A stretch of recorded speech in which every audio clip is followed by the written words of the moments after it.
তার অতীতের সব রেকর্ড, সব কীর্তি আমরা কি এক নিমিষেই ভুলে যেতে পারি? তিনি যে বাংলার বিশ্বকাপ রূপকথার নায়ক। দল যখন অন্ধকারে হারায় তখনই জেগে ওঠেন নীরব ঘাতক। দুর্দিনের কাণ্ডারি। 15 বিশ্বকাপে ব্যাক টু ব্যাক সেঞ্চুরি। ইংল্যান্ডকে হারিয়ে বাংলাদেশ পৌঁছে গিয়েছিল কোয়ার্টার ফাইনালে। টাইগারদের অনেক জয়ে গুরুত্বপূর্ণ অবদান যার, সেই তিনি দিন শেষে থেকে যান পর্দার আড়ালে।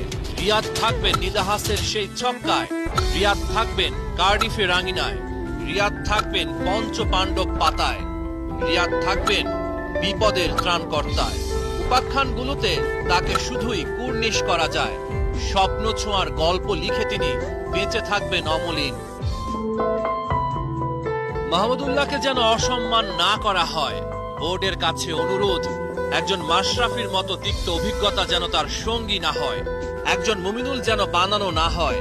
সেই জায়গায় আমরা সবাই যেন সচেতন থাকি।